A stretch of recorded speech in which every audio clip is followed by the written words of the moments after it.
Hizi ni habari za kimataifa. Mvutano wa kijeshi kati ya Irani na Israel unaendelea kuongezeka, huku sasa ukianza kuathiri mataifa mengine ya Mashariki ya Kati. Nchini United Arab Emirates, mamlaka zimefunga anga la nchi hiyo kufuatia vitisho vya mashambulizi ya droni na makombora vinavyodaiwa kutoka Iran. Wakati huo huo, shughuli katika uwanja wa gesi wa Shah ulioko Abu Dhabi zimesimamishwa kwa muda baada ya shambulio la droni lililosababisha moto mkubwa, tukio linaloashiria kupanuka kwa vita hivi na kuanza kugusa miundombinu muhimu ya nishati katika ukanda wa Ghuba.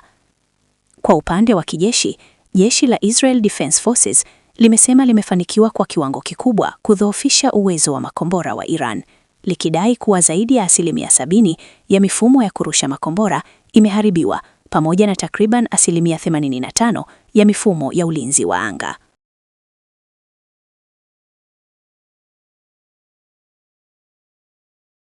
Mashambulizi hayo yameripotiwa kufanyika kupitia maelfu ya safari za ndege za kivita katika operesheni zinazoendelea. Hata hivyo, pamoja na madai hayo, ripoti zinaonyesha kuwa Iran bado inaendelea na mashambulizi yake, ingawa kwa kasi iliyopungua, lakini ikiendelea na kile kinachoelezwa kama mkakati wa mashambulizi endelevu.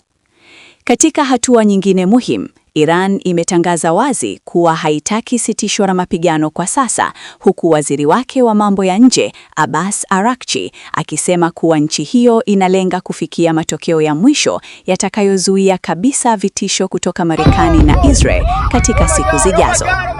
Kauli hiyo inaashiria kuwa vita hivi vinaweza kuendelea kwa muda mrefu zaidi licha ya shinikizo kutoka jumuiya ya kimataifa.